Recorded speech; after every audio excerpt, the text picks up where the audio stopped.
오늘 본문에서는 예수님께서 하나님 나라를 언급하시면서 비유를 드십니다. 하나님 나라를 알기 쉽게 설명하기 위해서 두 가지 비유가 본문에 나오죠. 소위 첫 번째는 자라나는 씨 비유가 있고, 두 번째는 바로 이어서 그 유명한 겨자씨 비유가 나오고 있습니다. 이런 것들은 우리에게 하나님 나라 특성을 알려주어서 이 땅에 하나님의 나라를 이루는데 도움을 주기 위한 교훈이라고 할 수 있습니다. 유사한 비유를 반복해서 말씀하신 것을 보면 그만큼 지금부터 나누는 교훈이 너무나 중요하기 때문일 것입니다. 과연 하나님의 나라는 이 땅에 어떻게 이루어질까요? 그리고 우리는 하나님의 나라를 어떻게 이루어 가야 할까요? 첫째로, 하나님의 나라는 씨를 뿌림으로 시작됩니다. 예수님은 자라나는 씨 비유를 말씀하시면서 씨가 자라기 위해서 먼저 해야 할 일을 언급하셨는데, 그것이 무엇입니까? 씨를 땅에 뿌려야 한다는 거예요. 심어야 한다는 거예요. 자, 우리 26절 다 같이 읽어보겠습니다. 시작. 또 이르시되 하나님의 나라는 사람이 씨를 땅에 뿌림과 같으니, 그랬어요. 하나님의 나라는 전능하신 하나님이 통치하시는 나라지만 그 나라는 우리가 씨를 뿌림으로 시작되는 나라입니다. 씨가 무엇입니까? 하나님 말씀 아닙니까? 생명의 말씀, 예수 그리스도의 구원의 복음이라고 할 수가 있습니다. 이런 차원에서 하나님의 나라는 말씀 운동, 복음 확산 운동이라고 해도 틀림이 없습니다. 하나님은 이 하나님의 나라 확장을 위해서 당신의 말씀을 교회에 맡기셨습니다. 이것은 다른 사람들에게는 드러나지 않은, 알려고 해도 도저히 알 수 없는 비밀에 속한 것입니다.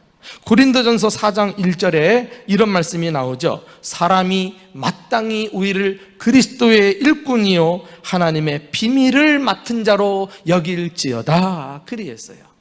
말씀을 맡겼다라는 말을 비밀을 맡은 자다라고 표현하고 있습니다. 이 비밀이 뭐예요?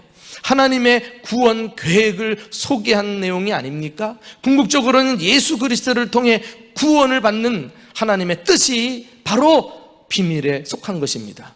세상 사람들에게는 드러나지 않았지만 이 비밀을 우리가 깨닫게 되고 구원받고 이제는 이 비밀을 맡은 일꾼으로 살아가게 하셨습니다. 일꾼은 일을 해야죠.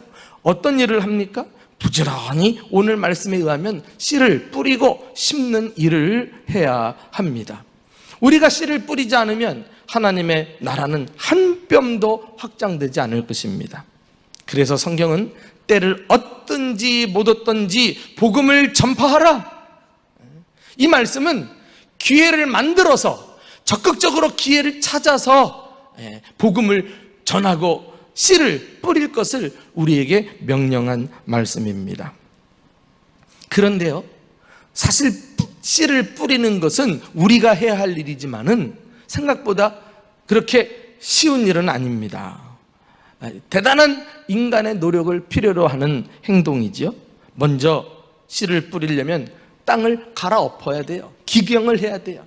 그러면서 돌멩이들을 골라내고 가시를 제거하고 덤불도 없애고 좋은 밭을 만들지 않습니까? 그런 다음에는 물과 비료도 제공을 해야 합니다. 이렇게 한 사람의 영혼이 그리스도께로 돌아오는 데는 많은 수고와 정성이 필요한 것입니다. 씨를 뿌리라고 해서요, 마치 흙 뿌리듯 마구 뿌려대면 안 되는 거예요. 지난번에 살펴본 4가지 종류의 마음의 밭에 대한 비유를 여러분 기억하시죠? 사람마다 길가, 또 돌밭, 가시떨기, 그리고 좋은 땅과 같은 마음의 밭을 가지고 있다는 거예요. 기왕이면 좋은 밭을 우리가 찾아서 준비된 영혼에게 씨를 심는 것이 지혜로운 것입니다. 그러므로 이 4가지 밭의 비유와 오늘 바로 이어서 자라나는 씨의 비유가 나오는 것은 결코 우연이 아니에요. 우리에게 씨를 뿌릴 때 어떻게 뿌려야 되는지 지혜를 보여주는 말씀이라고 할 수 있습니다. 실제로 농사를 짓는 사람들도요, 아무 땅에나 심지 않잖아요. 씨를 뿌리기 전에 먼저 농업 시험장입니까? 그곳에 가서 토질 검사를 해요. 합격 판정을 받으면 본격적으로 경작에 들어갑니다. 전도왕들의 전도 간증을 들어보면 공통적으로 하는 이야기가 있어요. 그냥 막연히 지나가는 사람에게 전도지를 나눠주는 것으로는 예수님을 믿게 된 사람이 거의 없다는 거예요. 어쩌다 딱 예수 믿겠지, 이 신락 같은 기대감을 가지고 전도하는 것은 다소 좀 무모할 수 있어요. 그래서 전도왕들은 본인들이 한결같이 성공한 방법을 공통적으로 이야기합니다. 그게 무엇인가? 전도를 위해서 한 가정을 목표로 정해요. 그리고 그 가정을 위해서 집중적으로 기도가 들어갑니다. 그들에게 사랑의 비료도 주고요, 또 마음의 근심에 돌멩이가 있으면 곁에서 같이 들어주면서 그 돌멩이들을 제거해주고 말이죠. 이런 수고와 노력을 통해서 오랜 시간 보살피는 가운데 복음의 씨를 딱 심을 때 마침내 그 가정이 예수님께로 돌아오게 되는 줄로 믿습니다. 이것이 전도왕들의 비결이에요. 전도왕들의 비결. 사랑하는 교우 여러분, 바로 우리가 해야 될 일이 이러한 일입니다.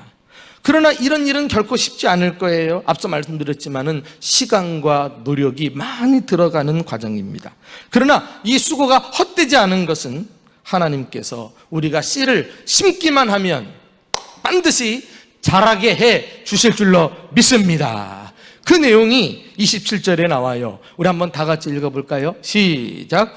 그가 밤낮 자고 깨고 하는 중에 씨가 나서 자라되 어떻게 그리 되는지를 알지 못하느니라. 나는 단지 씨를 심었을 뿐인데 밤낮 자고 깨고 하는 중에, 다시 말해서 시간이 지나는 동안에 씨가 자라나는 것이 신기할 따름이다, 이런 뜻이에요.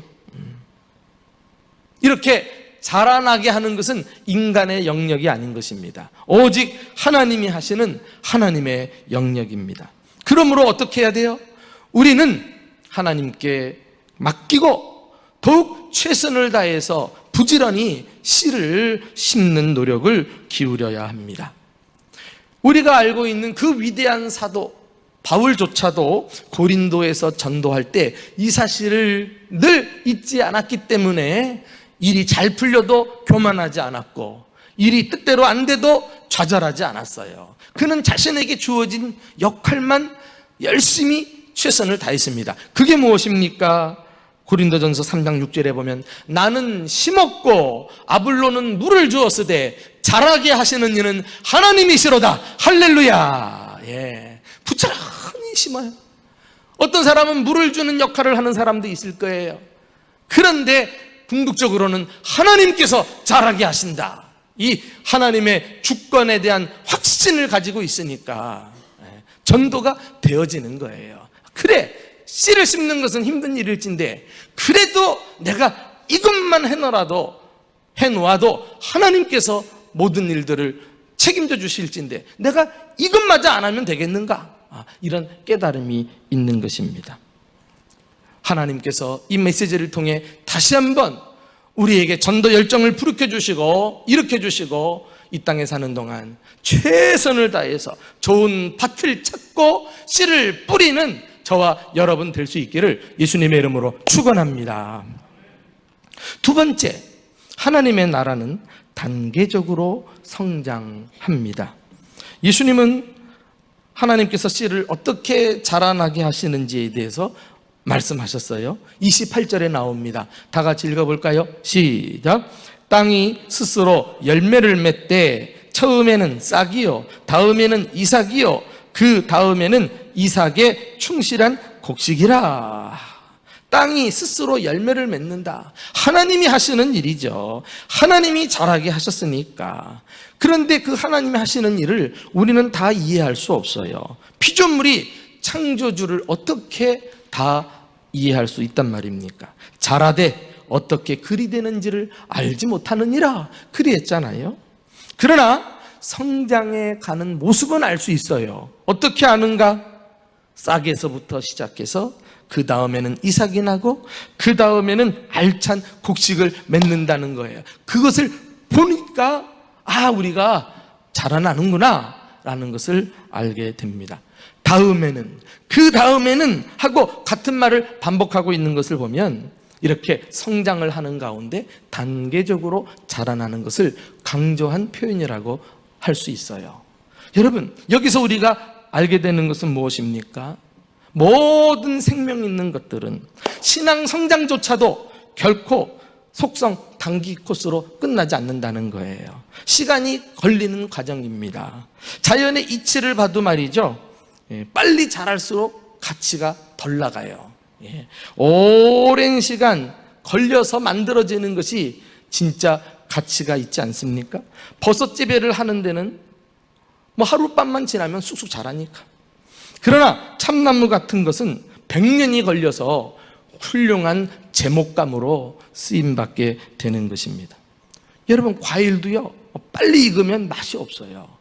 봄, 여름, 가을, 겨울 사계절을 다 통과해 봐야 마치 깊이 우러나올 수 있는 것입니다. 신앙의 단계도요, 예수 믿고 조급해가지고 빨리 배우고 빨리 해버리고 이렇게 서두르면 사실은 기초가 부실해질 수 있기 때문에 조심하셔야 돼요. 시간이 필요한 거예요. 오래 걸려야 돼요. 갓난아이가 갑자기 어른이 될 수 없잖아요. 수십 년 세월 과정을 거쳐서 이제 믿음의 수준이 향상되는 것입니다. 자, 우리 한번 요한 1서 2장에 가서 보시면은 신앙의 단계가 나오는 것을 볼 수 있는데 함께 읽어보실까요? 13절부터 14절 시작. 아비들아, 내가 너희에게 쓰는 것은 너희가 태초부터 계신 이를 알았음이요, 청년들아, 내가 너희에게 쓰는 것은 너희가 악한 자를 이기었음이라. 아이들아, 내가 너희에게 쓴 것은 너희가 아버지를 알았음이요. 교회를 가리켜서 성도들에게 아이들아, 청년들아, 그리고 아비들아 이렇게 말하는 것은 영적 단계를 나타내고 있습니다. 여러분은 현재 어느 단계에 와 계십니까? 어느 단계에 있든지 서두르지 않고 신앙의 단계를 차근차근 밟아가는 것이 중요한데요, 영적 아이의 단계에 있습니까? 아까 읽은 말씀 보니까 너희가 아버지를 알았다 그랬어요. 하나님을 내 아버지로 아는 이런 수준이니까 이제 신앙의 초보 단계에서 점점 알아가는 그런 사람이라고 할 수가 있습니다. 그리고 또 여기 영적 청년 단계에 와 계신 분 계세요. 이 사람은 너희가 악한 자를 이기었음이라 그랬어요. 어린 단계였을 때는 쉽게 사람들의 말에 현혹이 되고 미혹당하고 했는데 이제는 미혹당하지 않고 분별이 가능한 거예요. 사탄 마귀가 유혹하고 시험해도 그것을 이기는 힘을 가진 강한 자, 영적 청년의 단계입니다. 그리고 영적 아비, 너희가 태초부터 계신 이를 알았다. 여기 태초부터 계시니 하나님 아버지는 아닙니다. 왜? 영적 아이들이 하나님 아버지를 아는 단계니까. 여기 태초부터 계신 이는 바로 예수 그리스도를 말해요. 그분도 하나님과 동등하실 뿐만 아니라 그분을 통해서 내가 구원받았고 구원해 주신 그분을 더 사랑하게 되고 그러면서 그분을 점점 닮아가는 이런 수준 높은 믿음의 단계가 진정한 영적 아비의 단계라고 할 수 있어요. 하나님의 모든 뜻과 구원의 계획을 통달하고 있는 것이죠. 사실 자라나는 씨 비유를 우리는 이 마가복음에서만 볼 수 있어요. 다른 복음서에는 나오지 않아요. 그리고 마가가 예수님의 입으로부터 나온 이 비유를 적을 때는 남다른 감회가 있을 거예요. 그러니까 마가만 유독 이것을 놓치지 않고 자기 복음서에 기록하지 않았을까요? 그야말로 처음에는요, 영적 아이 단계에 속했던 사람입니다. 바울과 함께 1차 선교 여행을 나섰다가요, 선교가 너무 힘드니까 집으로 돌아가 버리고 말았어요. 세상에 어떻게 그런 일이 있어요? 남겨진 사람 어떻게 그 선교 여행을 감당하라고 말이죠. 아주 무책임하고 참 철이 없는 사람이었어요. 그 바람에 2차 선교 여행 때는요, 사도 바울이 마가를 데리고 가지 않고 실라라는 사람을 데리고 떠납니다. 그런데 놀라운 일은 시간이 흘러가지고 이 마가의 이름이 다시금 사도 바울의 서신에 등장하는 거 있죠. 언제? 디모데후서에 나오는데 당시 사도 바울은 이미 노사도가 되어서 죽음을 직전에 두고 있거든요. 그는 로마 감옥에 갇히고 있었어요. 절대적으로 도움이 필요했어요. 그래서 젊은 목회자 디모데에게 편지를 써서 네가 나한테 올 때 마가도 데리고 와라. 그가 나에게 유익하니라. 할렐루야. 예? 자, 마가도 데리고 와라. 그가 나에게 유익하다. 과거에 무익했던 사람이 단계를 밟아 기어코 유익한 사람으로 바울이 곁에 두고 마지막까지 도움을 받은 거 아닙니까? 할렐루야. 예? 그러므로 사랑하는 교회 여러분, 지금 여러분들이 눈으로 보실 때 열심을 내지 않고 믿음의 수준도 형편없는 것 같고 교회에 전혀 도움이 되지 않는 것 같아도 함부로 판단하면 안 돼요. 그를 무시하고 비난해서도 안 됩니다. 사도 바울이 이야기했잖아요. 내가 누기에 주께서 피 흘려 죽으신 형제를 판단하느냐? 우리에게는 판단할 권리가 없어요. 누구든지 눈에 보이는 대로 축복하고 격려하고 지지하고 응원하면 다 살아날 줄로 믿습니다. 왜? 하나님이 역사하고 계시니까. 우리가 볼 때는 심히 불안해도 주님께서 부지런히 다듬어가고 계시는데 그것을 인간의 눈으로만 판단해서야 되겠느냐 말이에요. 우리가 할 일은 그저 묵묵히 기다려주는 거예요. 기다리면서 힘내라고 응원하는 거예요. 그래서 사랑의 공동체를 이룰 때 그 안에서 모든 사람의 믿음이 쑥쑥쑥쑥 성장하게 될 줄로 믿습니다. 우리 대전 중북에는 형편없는 우리 과거에 30여 년 전 우리 황명동 씨 같은 사람도 시간이 흘러 황명동 장로가 될 줄로 믿습니다. 그러므로 우리가 하나님도 멈추지 않으시니 하나님의 나라도 계속 전진해 나갈 것이니 우리 또한 현상만 보고 좌절하거나 낙심하지 말고 힘을 다해 더 열심히 씨를 뿌리는 교회와 성도들이 될 수 있기를 예수님의 이름으로 축원합니다. 마지막 세 번째로 하나님의 나라는 추수의 기쁨을 누립니다. 하나님의 나라는 씨를 심는 고생으로 시작을 하지만 끝은 해피엔딩이에요. 자, 29절 말씀 다 같이 읽어보실까요? 시작. 열매가 익으면 곧 낫을 되나니 이는 추수 때가 이르렀음이라. 그리했어요. 이렇게 하나님의 나라는 단계적으로 그리고 점진적으로 성장하다가 결국에 가서는 열매를 맺어 거두게 됩니다. 이 추수의 때가 언제입니까? 궁극적으로는 예수님께서 재림하시는 날이 아니겠어요? 그러나 그 이전에라도 하나님께서 나를 먼저 불러가실 때가 있어요. 내가 죽는 그날이 개인적으로는 추수의 때라고 할 수가 있습니다. 그때 우리 주님은 내가 살아있는 동안에 이 땅에서 열심히 씨를 뿌린 것에 대해서 풍성한 열매로 보상해 주시고 수확의 기쁨을 함께 누리게 해 주실 것입니다. 할렐루야. 구약 성경에서는요 이미 이 추수의 기쁨에 대해서 언급하고 있는 거 있죠. 우리가 잘 아는 구절이에요. 확인해 보실까요? 시편 126편 6절 말씀. 자, 다 같이 시작. 울며 씨를 뿌리러 나가는 자는 반드시 기쁨으로 그 곡식단을 가지고 돌아오리로다. 할렐루야. 여러분, 우리 대전중부교회야말로 이 다음에 예수님이 오실 때 말고 또 우리 각자가 죽었을 때도 말고 아니 살아있을 때 순간순간 열심히 씨를 뿌려 추수의 기쁨을 경험하고 살아가는 행복한 교회 공동체가 될 수 있기를 예수님의 이름으로 축원합니다. 주님이 그 기쁨을 주신다니까. 나는 교회의 힘을 믿는 사람입니다. 예수님은 교회를 가리켜서 지옥의 권세가 이기지 못한다고 말씀했을 정도니까요. 교회야말로 지역사회를 전도하고 세계 열방에 그리스도의 복음을 전파하는 일을 통해서 하나님의 나라를 이루어가는 하나님 나라의 전진기지입니다. 이 세상에 설치된. 자, 마지막으로 어떤 내용입니까? 31절, 32절 말씀이에요. 다 같이 읽어볼까요? 시작.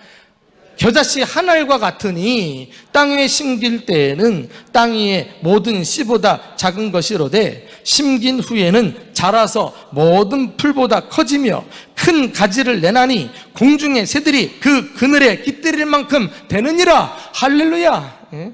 여러분, 이 겨자씨 비유에서 강조하는 것은 뭐예요? 여기 보면 작은 것이라는 단어하고 또 큰 가지를 낸다, 큰 가지, 큰 나무, 이 두 가지 상반된 단어가 대조를 이루고 있습니다.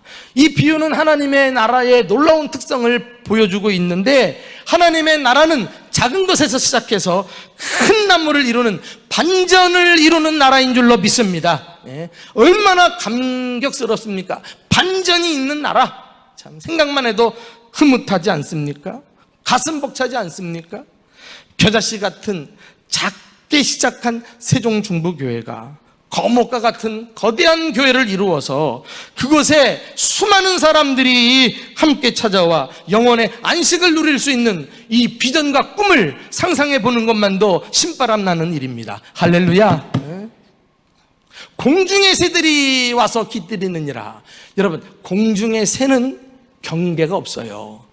이 나라 저 나라 어느 곳이든지 날아다닐 수 있는데, 그 공중의 새들이 준비된 거대한 나무의 가지들에 다 깃들인단 말이죠. 둥지를 틀고 거기서 지낸다고 하니까 이방 모든 족속들이 사방팔방에서 하나님의 교회로 몰려 들어와서 하나님의 나라가 확장되고 있음을 보여주는 그림이라고 할 수가 있습니다. 우리가 씨를 심었고 하나님께서 주권적으로 그렇게 만들어 가시고, 또 세종중부교회가 계속해서 열심히 우리를 따라서 씨를 뿌리고 있는데, 어느 누가 하나님의 이 강력한 역사를 막을 수 있단 말입니까? 반드시 이 꿈은 이루어질 줄로 믿습니다. 확실히 믿기는 교회를 분리개척하고 어려운 중에도 선교에 앞장서는 우리 대전중부교회를 통해서 지역 사회뿐만 아니라 전 세계에 복음의 꽃을 활짝 피우고 또 풍성한 열매를 우리가 받아 누리면서 주님과 더불어 기쁨의 잔치를 벌리는 이 행복한 신앙생활이 계속해서 이어질 수 있기를 예수님의 이름으로 축원합니다. 그리하여 우리 예수님께서 이 수확으로 인해 영광 받으시고 이 일에 헌신해온 여러분 한 사람 한 사람을 큰 칭찬과 상급으로 보상해 주실 줄로 믿습니다. 사랑하는 교회 여러분, 하나님의 나라는 이 땅에 어떻게 이루어질까요? 하나님의 나라는 씨를 뿌림으로 시작됩니다. 하나님의 나라는 단계적으로 성장합니다. 하나님의 나라는 추수의 기쁨을 누립니다. 이 기쁨이 평생 동안 계속 경험될 수 있기를 예수님의 이름으로 축원합니다.